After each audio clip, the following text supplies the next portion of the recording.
نحمده ونصلي على رسوله الكريم اما بعد فقد قال الله تبارك وتعالى كما ورد في سورة الحديد اعوذ بالله من الشيطان الرجيم بسم الله الرحمن الرحيم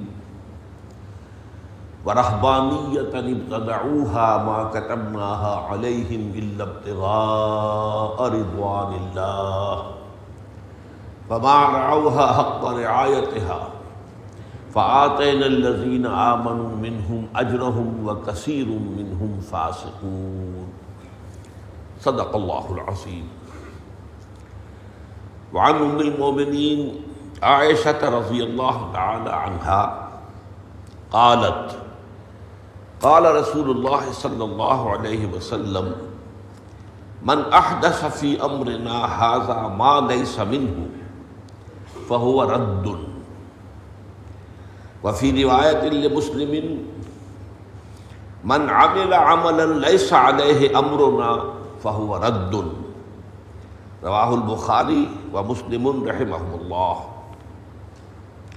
وعن جابر رضي الله تعالى عنه قال قال رسول الله صلى الله عليه وسلم أما بعد فإن خير الحديث كتاب الله وخير الهدي هدي محمد صلى الله عليه وسلم وشر الأمور محدثاتها وكل بدعة ضلالة وكل ضلالة في النار صدق الله العظيم. رواه مسلم وابن ماجہ احمد والنسائی رحمهم اللہ. رب اشرح لي صدري ويسر لي امري واحلل عقدة من لساني يفقهوا قولي. اللهم ربنا الهمنا رشدنا واعذنا من شرور انفسنا. اللهم ارنا الحق حقا وارزقنا اتباعه وارنا الباطل باطلا وارزقنا اجتنابه. اللهم انا نعوذ بك من البدعات. اللهم اعذنا من البدعات یا ارحم الراحمین آمین. اس سے پہلے کہ میں جو آج کا سبق ہمارا ہے 5ویں حدیث 49 کی، پچھلے سبق کا بھی چھوٹا سا ایک قرض ہے جو ادا کرنا ہے. حضرت عبداللہ ابن مسعود رضی اللہ تعالیٰ عنہ کی جس روایت کا ہم نے مطالعہ کیا، اس میں کوئی شک نہیں کہ اس میں بعض بہت ہی مشکل معاملات ہیں جو بیان ہوئے. اس کا جو آخری ٹکڑا ہے کہ تم دیکھتے ہو کہ کوئی شخص جنت والوں کے سے عمل کرتا رہتا ہے، پھر ایک وقت آتا ہے کہ وہ جہنمیوں کے سے اعمال شروع کر دیتا ہے، اسی پر موت واقع ہو جاتی ہے اور وہ جہنم میں چلا جاتا ہے. اس کے برعکس ایک شخص جہنمیوں کے سے اعمال کرتا رہتا ہے، لیکن یہ کہ آخری وقت میں وہ اہل جنت کے سے اعمال کرتا ہے اور نتیجتاً جنت میں چلا جاتا ہے. اس کا ایک جو توجیہ تھی وہ تو میں کر چکا ہوں، اس کو تو میں دہراؤں گا نہیں، وقت آج کا جو سبق ہے وہ رہ جائے گا، وہ میں بیان کر چکا ہوں ان کے توجیہ کیا ہے. لیکن اسی کا ہم مضمون جو ہے ایک روایت اور آپ کو سنا دینا چاہتا ہوں. یہ ہے حضرت سہل ابن سعد سے رضی اللہ تعالی عنہ. وعن سہل ابن سعد قال قال رسول اللہ صلی اللہ علیہ وسلم ان العبد لیعمل عمل اہل النار وانہ من اہل الجنہ ویعمل عمل اہل الجنہ وانہ من اہل النار وانما الاعمال بالخواتیم. متفق علیہ. بخاری اور مسلم دونوں کی روایت ہے. اس روایت کا ترجمہ کیا ہے کہ کوئی شخص عمل کرتا ہے جہنمیوں کے سے لیکن حقیقت میں وہ جنتی ہوتا ہے، اور کوئی شخص عمل کرتا ہے جہنمیوں کے سے لیکن حقیقت میں وہ جو ہے وہ جنت میں سے ہوتا ہے. عمل اہل جنت کرتا ہے لیکن جہنمی ہوتا ہے. اس لیے کہ اعتبار جو ہے، نتیجہ جو ہے، وہ آخری وقت کے اعمال کا ہے.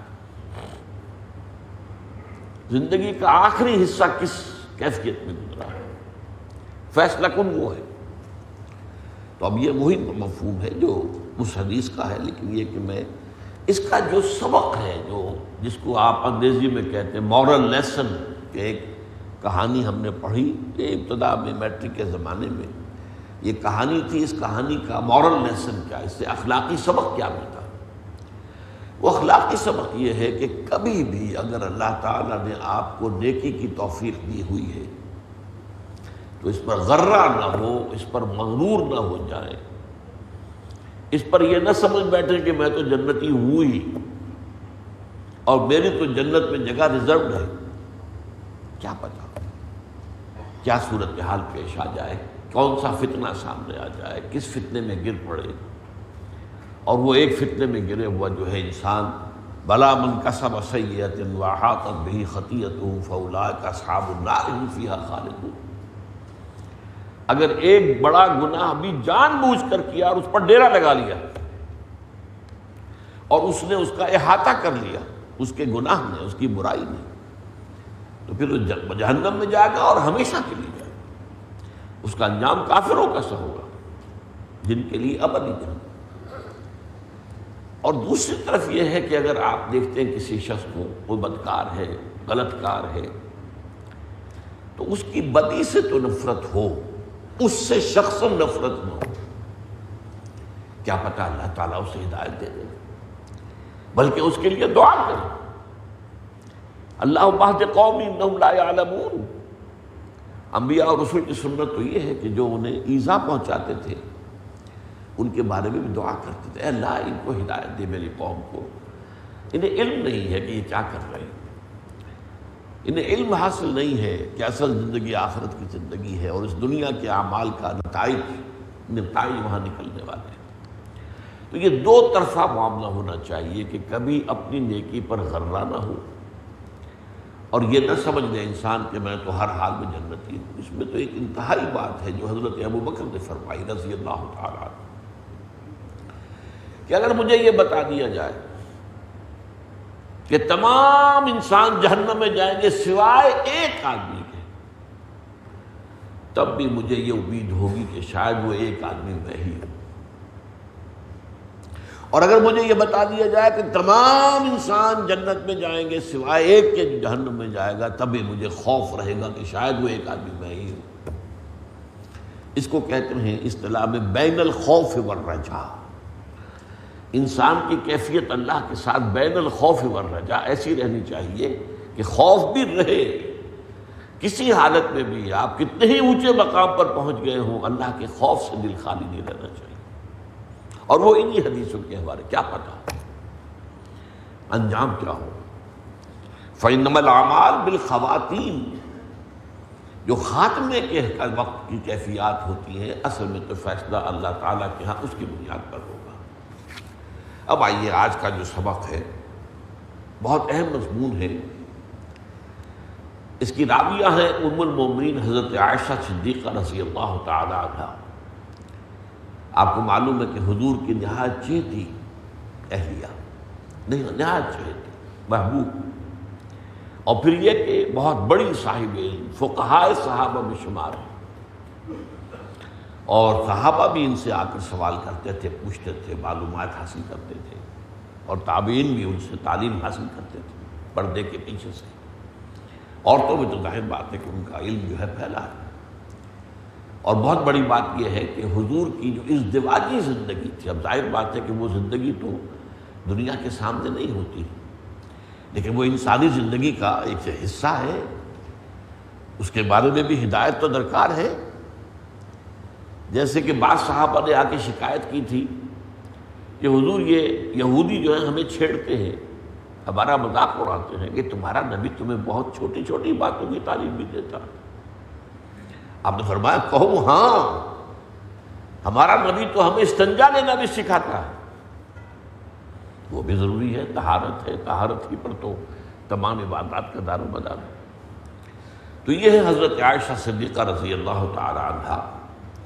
وہ فرماتی کہ حضور نے فرمایا صلی اللہ علیہ وسلم من احدث فی امرنا ھذا ما لیس منہ فہو رد، جس شخص نے ہمارے اس دین کے معاملے میں کوئی نئی بات ایجاد کی جو اس میں نہیں ہے تو وہ بات یا وہ عمل مردود ہوگا۔ یہاں ترجمے کی گنجائش یہ ہے کہ وہ شخص مردود ہوگا، یہ بھی ہے، لیکن عام طور پر محتاط انداز میں ترجمہ کیا جاتا ہے فہو مردود، یہ وہ عمل جو ہے مردود ہوگا۔ یہ ہے بخاری اور مسلم کی روایت، اور دوسری اسی یہی مضمون آتا ہے یہ مسلم کی روایت میں، من عمل عملا لیس علیہ امرنا فہو رد، جس شخص نے کوئی عمل کیا ایسا جس پر ہمارا معاملہ نہیں ہے تو وہ بھی مردود ہے، وہ عمل مردود ہے۔ اب اس کے ضمن میں نے پھر ایک اور حدیث آپ کو سنائی، وہ بڑی اہم ہے اس اعتبار سے کہ ہر جمعے کے خطبے میں آپ کو سنتے ہیں۔ اس کے راوی ہے حضرت جابر رضی اللہ تعالی عنہ، قال قال رسول اللہ صلی اللہ علیہ وسلم اما بعد۔ اب اس سے معلوم ہوتا ہے کہ یہ بھی حضور خطبے میں فرماتے تھے، یعنی خطبے کے شروع میں حمد و ثنا وہ تو ہر خطبے کے شروع میں ہوتی تھی، الحمدللہ الحمدللہ نحمدہ ونستعینہ ونستغفرہ ونؤمن بہ ونتوکل علیہ ونعوذ باللہ من شرور انفسنا ومن سیئات اعمالنا من یہدہ اللہ فلا مضل لہ ومن یضللہ فلا ہادی لہ ونشہد ان لا الہ الا اللہ وحدہ لا شریک لہ ونشہد ان محمدا عبدہ ورسولہ صلی اللہ علیہ وسلم۔ اما بعد، اب اس حمد و ثنا کے بعد حضور نے ارشاد فرمایا فإن خیر الحدیث کتاب اللہ، جان لو کہ بہترین بات اللہ کی کتاب ہے، وخیر الہدی ہدی محمد صلی اللہ علیہ وسلم، اور بہترین ہدایت محمد کی ہدایت ہے صلی اللہ علیہ وسلم، وشر الامور محدثاتها، اور تمام معاملات میں بدترین وہ اعمال وہ ہیں جو نئے ایجاد کر دیے جائیں، وَكُلُّ بِدْعَةٍ ضَلَالَةٍ، اور جان لو کہ ہر نئی ایجاد کردہ شے، ہر نئی ایجاد کردہ دین کا معاملہ وہ گمراہی ہے۔ اور اس حدیث کی ایک روایت جو امام نسائی لائے ہیں اس میں یہ الفاظ بھی ہیں وَكُلُّ ضَلَالَةٍ فِي النَّارِ، ہر گمراہی کا آخری ٹھکانہ تو جہنم ہے۔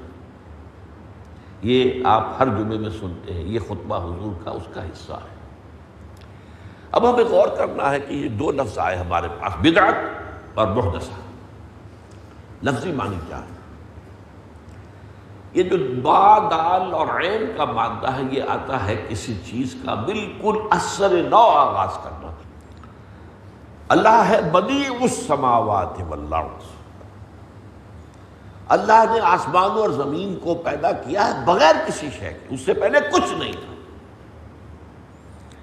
چنانچہ شاہ ولی اللہ دہلوی رحمۃ اللہ علیہ کی جو مارکۃ الآراء کتاب ہے، سب لوگ ان کو مانتے ہیں اور تسلیم کرتے ہیں کہ در حقیقت علوم اسلامی کا مجدد وہ شاہ ولی اللہ دہلوی ہے، قرآن مجید کی طرف لوگوں کو اثر نو متوجہ کرنے والے شاہ ولی اللہ دہلوی ہیں۔ حدیث کا معاملہ ہندوستان میں انٹروڈیوس کرنے والے اگرچہ ان سے پہلے ایک شخص ہیں شیخ عبدالحق محدث دہلوی، لیکن جس کا بھی جو خدمت کی ہے شاہ ولی اللہ نے وہ اپنی جگہ ہے۔ ان کی جو کتاب ہے حجت اللہ البالغہ، اسلامی فلسفے کی یہ کتاب ہے چوٹی کی۔ اس کا پہلا باب کیا ہے کہ اللہ تعالیٰ کے افعال بنیادی طور پر تین ہیں۔ جیسے تو اللہ تعالیٰ جو ہے جو بھی کچھ دنیا میں ہو رہا ہے اللہ تعالیٰ کے افعال ہی ہیں، اس اللہ کے اذن کے بغیر تو کچھ بھی نہیں ہوتا۔ بنیادی طور پر تین کام، ابداع، خلق اور تدبیر۔ ابداع کے معنی کیا ہے؟ کائنات کو بغیر کسی شے کے پیدا کرنا۔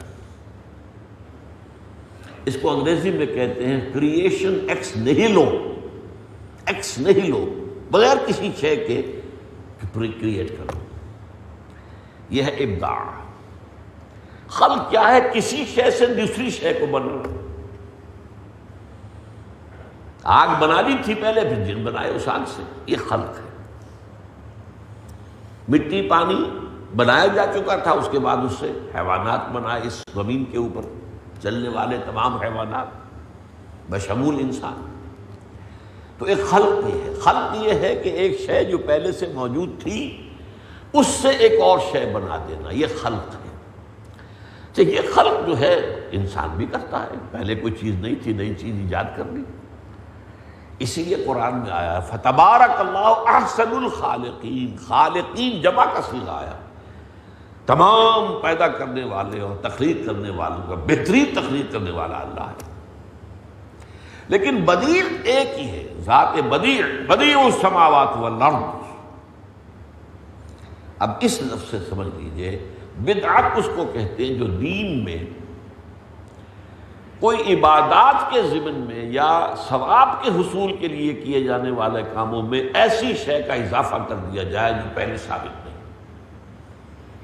جو کتاب و سنت میں نہیں، یہ بدعت ہے۔ اجتہاد بالکل دوسری شے ہے، ایک نیا مسئلہ پیدا ہو گیا جو پہلے نہیں تھا، اب آیا، اس میں اب کیا حکم نکالے گا؟ اس کے لیے یہ ہے کہ قرآن و سنت کے محکمات سے، نصوص سے حکم نکالیں اور اس پر انتہائی محنت کریں، جہد سے اجتہاد بنائیں، اپنے اوپر پوری مشقت لیں، یہ اجتہاد ہے۔ اب مثلا حضور نے فرمایا کہ تصویر بنانا حرام، حضور کے زمانے میں ہاتھ سے بنتی تھی تصویر، کیمرہ نہیں تھا۔ کیمرہ ایجاد ہوا تو مسئلہ پیدا ہو گیا کہ آیا کیمرے کی تصویر کا بھی وہی حکم ہے؟ اس میں اختلاف ہو گیا، اجتہادات کے اندر تو اختلاف ممکن ہے۔ چنانچہ بہت سے لوگوں کی اور عالم عرب کے علماء کی اکثریت اس پر ہے کہ کیمرے کی تصویر پر اس کی حرمت کا اطلاق نہیں ہوگا۔ علماء ہند جو ہے ان کی اکثریت جو ہے وہ اس پر متفق ہے کہ اس پر بھی اطلاق ہوگا، یہ بھی حرام ہے۔ البتہ کسی سماجی ضرورت کے تحت جو ہے تصویریں کھینچنا جائز ہے، مجرموں کی شناخت کے لیے، پاسپورٹ کے لیے، ویزا کے لیے وغیرہ وغیرہ، میڈیکل کی تعلیم کے لیے خاص طور پر بڑی ضرورت ہوتی ہے۔ تو یہ میں نے آپ کو ایک مثال دی اجتہاد کی، تو اجتہاد جو ہے وہ اور ہے۔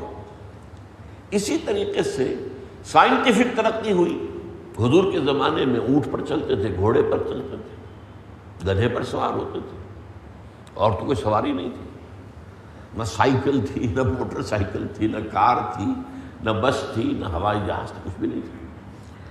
اب یہ سائنٹیفک ڈیولپمنٹ ہے، یہ بدعت نہیں ہے۔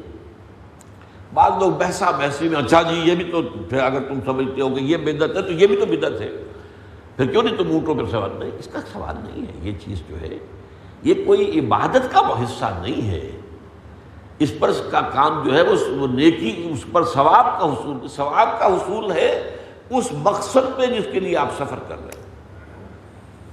اگر آپ دین کی تبلیغ کے لیے سفر کر رہے ہیں تو اس پر آپ کو اجر و ثواب ملے گا، چاہے آپ نے ہوائی جہاز پر سفر کیا ہو، ریل پر کیا ہو، کار پر کیا ہو، کسی پر کیا ہو، اس مقصد پر ہوگا معاملہ۔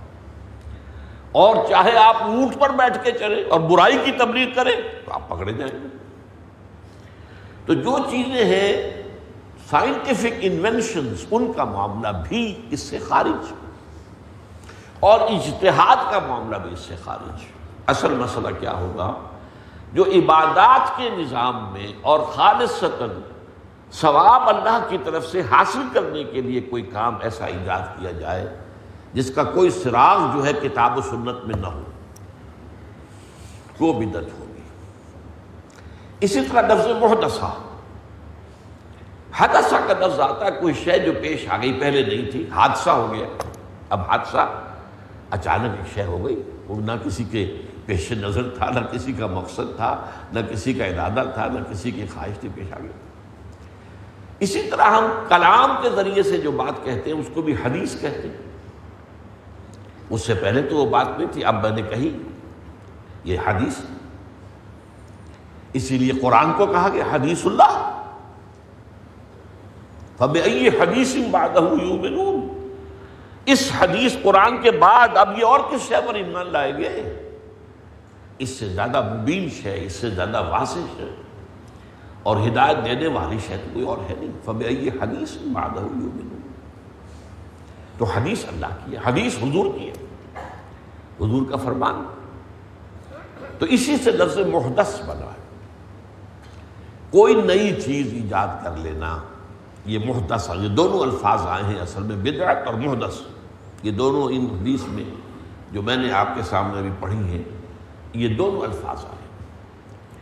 اب ذرا غور کیجئے، سبب کیا ہے بدعت کا؟ سب سے پہلا سبب جو ہے وہ یہ ہے، عبادت اور عبادات کا جو تصور ہے وہ جب غلط ہو جاتا ہے، اس پر تفصیل سے گفتگو میں کر چکا ہوں۔ عبادت جامع لفظ ہے، پوری زندگی میں ہمہ وقت، ہمہ تن، ہمہ وجوہ اللہ کی اطاعت، اس کی محبت سے سرشار ہو کر۔ یہ چونکہ بہت مشکل کام ہے، اس میں بہت سی رکاوٹیں ہیں، اس لیے اللہ نے عبادات دی ہیں، نماز، روزہ، حج، یہ عبادات ہیں۔ تو عبادت ورسس عبادات، جب یہ تصور ذہن سے ختم ہو جائے گا اور عبادت کی ہمہ گیریت ختم ہو گئی تو اب عبادات پر زور بڑھنا شروع ہو جائے گا۔ سارا نیکی کا جذبہ، پوری نیک نیتی کے ساتھ، اچھی طرح سمجھ لیجیے میرے ایک لفظ، نیک نیتی کے ساتھ، کیونکہ عبادت کا تصور، ہمہ گیر تصور جو ہے، جامع تصور ہے، وہ ذہنوں سے اوجھل ہو گیا، تو اب نیکی جو ہے وہ ساری مرتکز ہو جائے گی ان عبادات کے اوپر۔ ان عبادات میں غلو ہوگا، حد سے آگے بڑھنے کی شکل ہوگی، توازن سے آگے بڑھنے کی شکل پیدا ہو جائے گی۔ اس لیے کہ اب میں اس کی ایک مثال آپ کو دوں، آپ ایک تشت میں پانی ڈالتے ہیں، فرض کیجئے 1 انچ 2 انچ اس کی اونچائی ہے، اسی کو کسی جار میں کسی اس میں ڈال دیجئے، وہ 10 انچ ہو جائے گا۔ نہیں، جو معاملہ ہے دین کا، عبادت کا جب سکڑتا ہے، عبادات میں آ گیا، محدود ہو گیا، تو عبادات میں غلو پیدا ہو جائے گا، اضافہ ہوگا، نئی نئی چیزیں اس پہ شامل کی جائیں گی، اور یہ پورے خلوص سے ہوگا، نیک نیتی سے ہوگا۔ یہی تصور ہے جس کے لیے میں نے آپ کو آیت سنائی سورہ حدید کی، وَرَهْبَانِيَّةً ابْتَدَعُوهَا، یہ دیکھیے بدعت کا لفظ آیا ہے، ابتدعوها، بدعت سے باب افتعال، ابتداع۔ یہ جو حضرت مسیح علیہ السلام کے پیروکار تھے، بہت نیک لوگ تھے، بہت خدا ترس، تقویٰ کا، خشیت الہی کا ان پر بہت غلبہ تھا، کیونکہ حضرت مسیح اور حضرت یحییٰ یہ دونوں ان کے لیے سب سے عظیم شخصیتیں تھیں، اور دونوں نے شادی نہیں کی، دونوں انتہائی زاہد تھے، انتہائی زاہد، دنیا سے کوئی سروکاری نہیں رکھا، لہذا ان کے جو متبعین تھے ان کے اندر بھی یہ غلو پیدا ہو گیا،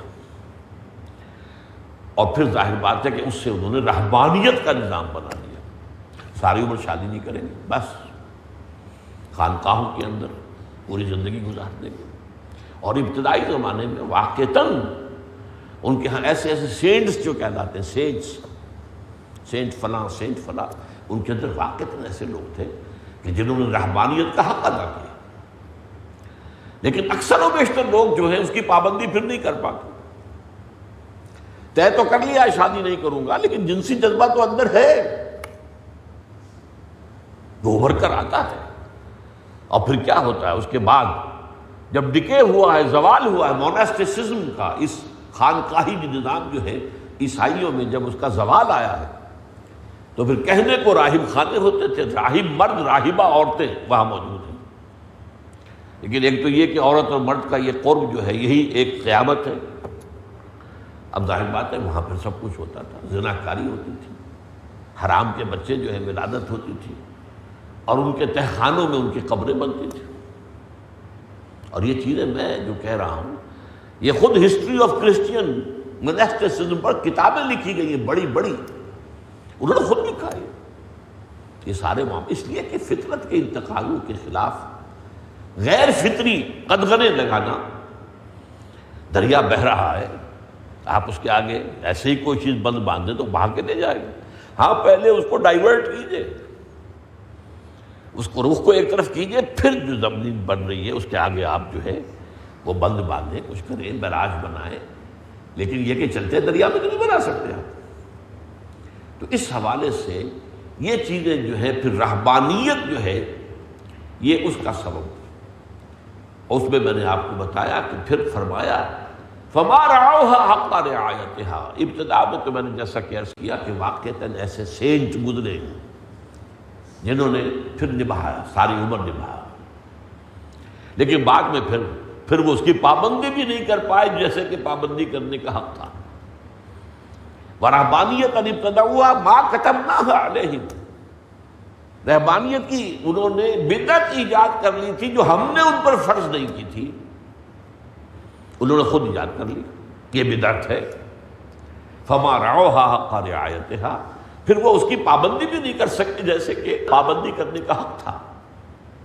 حکم الاکثر حکم الکل، کچھ لوگ مستثنی نکل آئے، میں خود مانتا ہوں، جنہوں نے وہ رہبانیت کے تقاضے پورے کیے پوری عمر، لیکن یہ اکثریت کا معاملہ نہیں تھا۔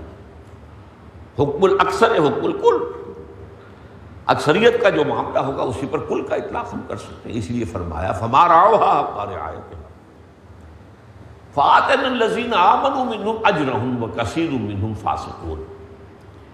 تو جو لوگ ان میں سے صاحب ایمان ہو گئے یا تھے، ہم نے انہیں اس کا اجر عطا کیا، لیکن ان کے اکثر لوگ جو ہے فاسق ہیں۔ اس کے دو ترجمے، دو مفہوم ہو سکتے ہیں۔ جو تو ان میں سے حضور پر ایمان لے آئے، ظاہر بات ہے کہ ان کے لیے تو بلکہ بعض احادیث میں آتا ہے کہ دوہرا اجر ہے۔ اہل کتاب میں سے کوئی شخص، کوئی یہودی اور عیسائی حضور پر ایمان لائے تو دوہرا اجر ہے، کہ وہ پہلے اپنے نبی کو مانتے تھے، اپنی شریعت کو مانتے تھے، آج وہ محمد کو مان رہے ہیں صلی اللہ علیہ وسلم، اور محمد کی شریعت کے پابند ہو گئے، تو دوہرا اجر۔ فآتینا الذین آمنوا منہم اجرہم وکثیر منہم فاسقون، لیکن کم لوگ تھے ان میں سے جو ایمان لائے، ان کی اکثریت جو ہے وہ فاسق ہے، فاسق و فاجر۔ اور ایک ترجمہ یہ ہے کہ یہ گویا کہ ماضی ہی کی بات کہی جا رہی ہے کہ ان راہبوں میں سے جو لوگ واقعی صاحب ایمان تھے، جنہوں نے پھر پابندی کی اس عہد کی جو انہوں نے کر لیا تھا، تو ہم ان کو ان کا اجر عطا کریں گے، لیکن اکثریت وہی جو میں نے کہا کثیر منہم فاسقون، ان کی اکثریت فاسقوں پر مشتمل ہے، غلط کار لوگوں پر مشتمل ہے۔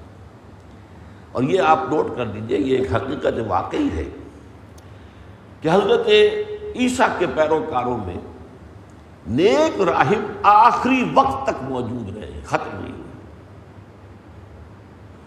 چنانچہ آپ کو معلوم ہے بحیرہ راہب، اس نے حضور کو پہچانا ہے بچپن میں، ابو طالب کے ساتھ ایک تجارتی قافلے میں آپ شام گئے، اور وہاں جو ہے بحیرہ راہب نے ان کو دیکھا اور کہا دیکھیے اس بچے کی حفاظت کرنا، یہودی اس کو نقصان پہنچا سکتے ہیں، پہچان لیں۔ اسی طریقے سے آپ کے علم میں ہوگا، لمبی بات ہے، حضرت سلمان فارسی رضی اللہ تعالیٰ عنہ، جن کا مقام اس درجے میں ہے کہ حضور فرماتے سلمان و منا اہل البیت، سلمان تو ہمارے اہل بیت میں شامل ہے، اس قدر قرب۔ ان کو ہدایت دینے والا یعنی رہنمائی کرنے والا دو راہب تھے، ورنہ وہ تو ایران میں پیدا ہوئے تھے جہاں آگ کی پرستش ہوتی تھی، لیکن وہاں سے ان کی فطرت نے انہیں اس بات پر جو ہے آمادہ کیا، انہوں نے چھوڑا اپنے دین کو، اپنے وطن کو، باپ نے نکالا ہوگا، یوں ہی تو نہیں گئے ہوں گے، جیسے حضرت ابراہیم کے باپ نے کہا تھا نکل جاؤ یہاں سے، اسی طریقے سے پھر آئے اور عیسائیت اختیار کی شام کے علاقے میں آ کے۔ عیسائی راہب تھا، نیک تھا، عالم تھا، اس سے علم حاصل کیا۔ اب اس کے انتقال کا وقت آ گیا تو کہا کہ میرے تو ابھی پیاس جو ہے علم کی اس کو تسکین نہیں ہوئی ہے، اب آپ کا انتقال ہو رہا، میں اب کہاں جاؤں گا؟ اس نے ایک راہب کا پتہ دیا، دوسرے کا، وہاں گئے، وہاں بھی اسی طرح۔ پھر جب ان سے پوچھا کہ اب میں کہاں جاؤں، انہوں نے کہا کہ میرا علم بتا رہا ہے کہ جنوب کی سرزمین، کھجوروں والی سرزمین جنوب کی جانب، وہاں نبی آخر الزمان کا ظہور ہونے والا ہے، جاؤ، ٹرائی یور لک۔ کیا عجب کہ اللہ تمہیں ان کے قدموں میں پہنچا دے۔ اس سے انہوں نے سفر کیا۔ بہرحال تو اس حوالے سے راہبین نے، اچھے راہب حضور کے دور تک موجود تھے، اور بہت سے عیسائیوں کے اندر بہت بڑا علم حضور کے دور تک موجود تھا۔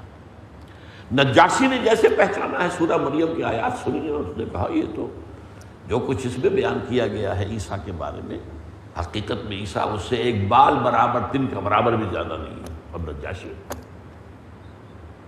ہرقل نے جیسے پہچانا ہے، ابو سفیان سے لمبا مکالمہ ہے، وہ بیان نہیں میں کر سکتا، وہ گئے ہوئے تھے تجارتی قافلہ لے کر، ابھی کافر تھے، تو ہرقل نے سن لیا تھا کسی نبی کا ظہور ہوا ہے، وہ دعوت دے رہا ہے، دعویٰ کر رہا ہے نبوت کا، اس نے بلایا کوئی عرب قافلہ آیا ہوا، حاجی آیا ہوا، یروشلم پہنچ گئے۔ وہاں جا کے جو ہے جو مکالمہ ہوا، ایک ایک سوال کرتا جا رہا ہے، سرچنگ کوسچنز، یہ ایسے کوسچنز جیسے وکیل جو ہے نا وہ جرح کر کے حقیقت اندر سے برآمد کراتا ہے، ایسے سوالات ہیں۔ وہ ایک لمبی داستان ہے، سیرت کی کتابوں میں پڑھیے اس کو۔ ساری بات ختم ہو گئی تو اس نے کہا جو کچھ تم کہہ رہے ہو اگر وہ صحیح ہے، حالانکہ ابو سفیان خود کہتے ہیں کہ میرا جی چاہتا بار بار کہ میں جھوٹ بولوں اور محمد کے خلاف بولوں صلی اللہ علیہ وسلم، لیکن پھر مجھے خیال آیا یہ میرے ساتھ اور جو عرب آئے ہوئے ہیں، کیونکہ وہ تو پورے قافلے کا ایک وفد پہنچا تھا، یہ کیا کہیں گے اتنا بڑا سردار جھوٹ بول رہا، تو جھوٹ نہیں بولا، ساری باتیں صحیح کہی۔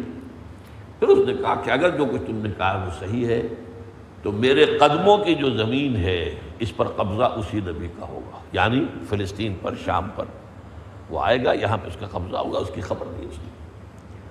تو اس حوالے سے جیسا کہ میں نے کہا کہ رہبانیت کا معاملہ اور کچھ حقیقی عیسائیت جو ہے وہ کچھ عرصے تک کچھ لوگوں میں موجود تھی حضور کی بعثت تک، اس پر میں تفصیل سے گفتگو کر چکا ہوں کہ سورہ مائدہ کے 2 مقامات میں بظاہر ایک دوسرے سے تعارض ہے، اس کا سبب کیا ہے۔ حضور کے زمانے میں عیسائی جو ہے اکثر و بیشتر حضور سے، صحابہ سے محبت کرتے تھے، معاندانہ اور مخالفانہ رد عمل نہیں تھا، جیسے ہرقل کا نہیں ہوا، نجاشی کا نہیں ہوا، مقوقس پیٹریارک آف الیگزینڈریا اس کا نہیں ہوا، یہودی دشمن تھے۔ تو گویا کہ ان میں فرق تھا، اور اس وقت یہودیوں اور عیسائیوں میں بھی بڑی سخت دشمنی تھی، بڑی سخت۔ لیکن یہ کہ اس کے بعد جو کہا گیا ہے کہ یہ یہودی اور عیسائی ایک دوسرے کے دوست ہیں، وہ آج کے دور کے بارے میں کہا گیا، وہ پیشین گوئی ہے، وہ آج کے حالات ہیں۔ بعضهم اولیاء بعض، اہل ایمان تم یہود اور نصارہ کو ولی نہ بناؤ، لا تتخذوا الیہود والنصارى اولیاء بعضهم اولیاء، یہ آج کے لیے۔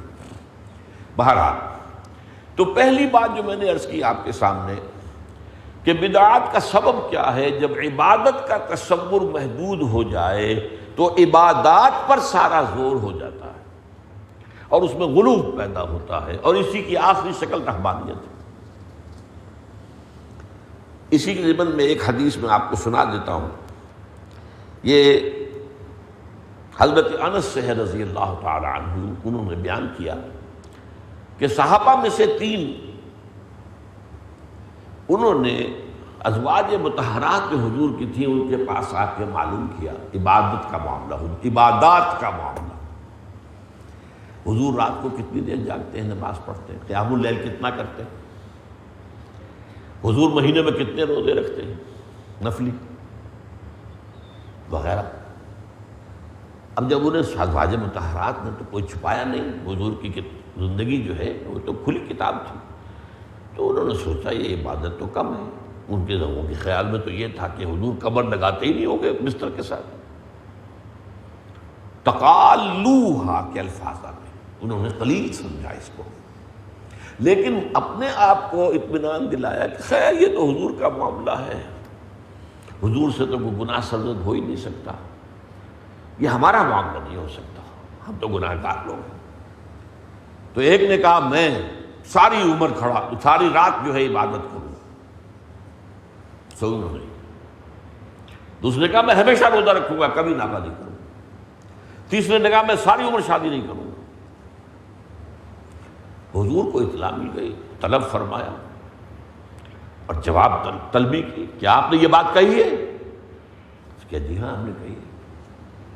بہت غضبناک انداز ہے اس میں، اس لیے کہ یہ عام بات نہیں جو حضور نے فرمائی، خدا کی قسم میں تم سب سے بڑھ کر متقی ہوں، لیکن میں رات کو سوتا بھی ہوں اور نماز پڑھتا بھی ہوں اور میں روزے رکھتا بھی ہوں اور نہیں بھی رکھتا، اور میری بیویاں ہیں، متعدد بیویاں۔ فمن رغب عن سنتی فلیس منی، سن لو جو میری سنت کو چھوڑے گا، ترک کرے گا، وہ مجھ سے نہیں ہے۔ اعلان براءت، اعلان بیزاری کر رہے ہیں حضور صلی اللہ علیہ وسلم۔ یہی معاملہ ایک بہت مشہور صحابی کا ہوا، عمرو بن العاص رضی اللہ تعالیٰ عنہ کے صاحب دادے عبداللہ بن عمرو بن العاص ساری رات کھڑے رہتے تھے، روزانہ روزہ رکھتے تھے، نہ بیوی سے کوئی سروکار، نہ دنیا کے کسی اور معاملے سے کوئی سروکار۔ حضور کو اطلاع ملی، طلب کیا، پوچھا یا عبداللہ اولم اخبر انک تصوم النہار وتقوم اللیل، اے عبداللہ مجھے یہ خبر دی گئی ہے کہ تم ساری رات کھڑے رہتے ہو اور ہمیشہ روزہ۔ بھلا یا رسول اللہ، کیا جھوٹ تو نہیں بول سکتے تھے؟ فرمایا لا تفعل، ہرگز مت کرو ایسا، فإن لزوجک علیک حقا وإن لزورک علیک حقا وإن لنفسک علیک حقا، تمہارے نفس کا بھی تم پر حق ہے، تمہاری بیوی کا بھی تم پر حق ہے، تمہارے ملاقاتیوں کا بھی تم پر حق ہے۔ تو یہ توازن جو ہے در حقیقت یہ ختم ہوتا ہے جب میں نے بتایا آپ کو عبادات پر غلو ہوتا ہے، زیادتی ہوتی ہے، اور یہ ہوتی ہے خلوص کے ساتھ۔ لیکن دوسرا بڑا سبب ایک اور ہے، اس کا سبب جہالت، غفلت۔ اگر روح عبادت نکل جائے تو اس کے ظاہر پر، فارم پر ارتکاز زیادہ ہو جاتا ہے۔ ایک نماز کی روح ہے خشوع اور خضوع، وہ نہیں رہا، لیکن اس کے جو رسم ہے، رسم کسے کہتے ہیں؟ علامت کو، رسم الخط اس کو کہتے ہیں۔ رہ گئی رسم اذاں، روح بلالی نہ رہی۔ جب روح نکل جاتی ہے نیکی کی تو اب سارا زور ہوتا ہے ظواہر پر۔ اب جب سارا زور ہو گیا، ایمفیسس ہو گیا ظواہر پر، تو ظواہر میں پھر اضافہ ہونا شروع ہوتا ہے، پھر رسومات ایجاد ہوتی۔ اب کسی کے فوت ہونے کے بعد ایک ہی بات ہے جو فتوائی گئی ہے، اس کو غسل دینا ہے، اس کو کفن دینا ہے، بہت احترام کے ساتھ اسے کندھے پر لے کر قبرستان جانا ہے، اس کی نماز جنازہ پڑھنی ہے، دفن کرنے کے بعد دعا کرنی ہے، بس اس کے بعد کوئی رسم نہیں۔ لیکن بڑھے چلے جا رہے ہیں۔ اس کے بعد تیجا، ہندوؤں سے ہم نے لے لیا تیجا، وہ تیجے کو اب سوئم کر دیا، پرشین لے آئے ہندی کی بجائے، تیجے کی بجائے، اور اس میں جو ہے قرآن خوانی نام رکھ دیا گیا۔ لیکن یہ رسم جو ہے قرآن خوانی ہوتی رہتی ہے، قرآن خوانی پھر 40ویں پہ ہو رہی ہے، قرآن خوانی 10ویں پہ ہو رہی ہے، پھر اس کی برسی منائی جائے۔ انا للہ و انا الیہ، یہ کل کی کل بدعات، یہ ہے رسومات کا اضافہ۔ شادی میں ایک دعوت ولیمے کی، اس کے علاوہ دعوتیں ہیں، بدعات، اسراف ہے، تبذیر ہے۔ ان المبذرین کانوا اخوان الشیاطین، یہ مبذرین جو ہیں دولت کو اڑانے والے، نمود و نمائش کے لیے شیطانوں کے بھائی۔ تو یہ دوسرا معاملہ ہے، اور اس کے اندر جو ہے حضرت عبداللہ ابن مسعود کی ایک حدیث ہے جو میں نے بہت مرتبہ بیان کی ہے، جس کا میں اب ترجمہ ہی سناؤں گا، وقت بہت کم ہے۔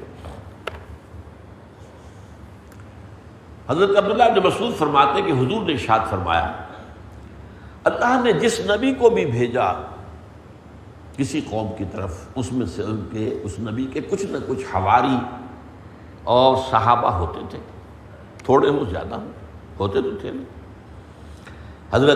حضرت عیسیٰ کے 12 حواری تھے، حضور کے صحابہ ہزاروں میں تھے۔ وہ کیا کرتے تھے؟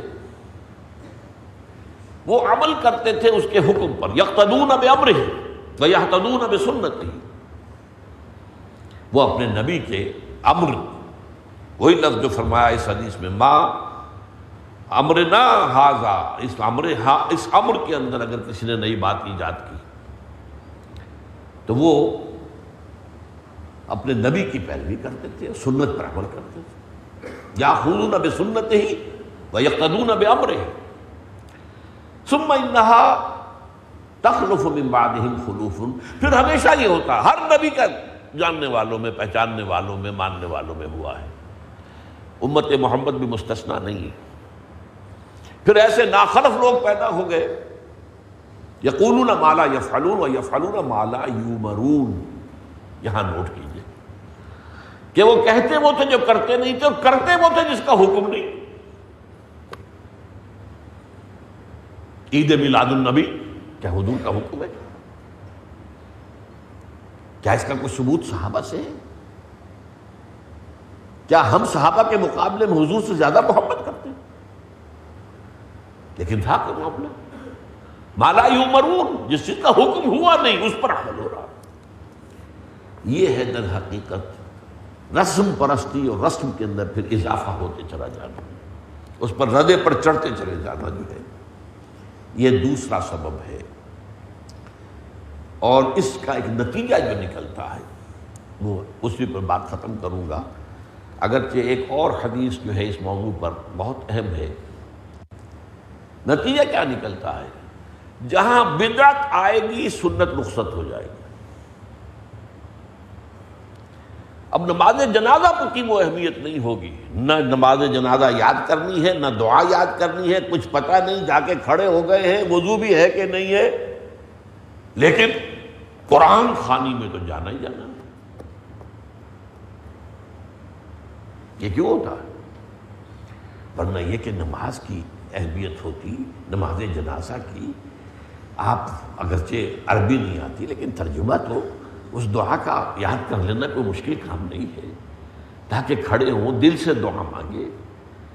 تو جہاں بدعت آئے گی وہاں سنت جو ہے اس کی حیثیت کم ہو جائے گی، اس کا استخفاف ہوگا یا غائب ہو جائے گا۔ یہ اس کا بدترین نتیجہ ہے۔ اللہ تعالی ہمیں بدعات سے بچائے، محدثات سے بچائے، اور اعتصام بالکتاب والسنہ، احادیث کی کتابوں میں اس میں پورے باب ہیں، تھام لینا اللہ کی کتاب اور سنت رسول کو صلی اللہ علیہ وسلم، اور خصوصاً عبادات کے اندر توازن، اور عبادات کے ساتھ اصل عبادت کے تصور کو محو نہ ہونے دینا۔ بارک اللہ لی ولکم فی القرآن العظیم وہدی النبی صلی اللہ علیہ وسلم، آمین یا رب العالمین۔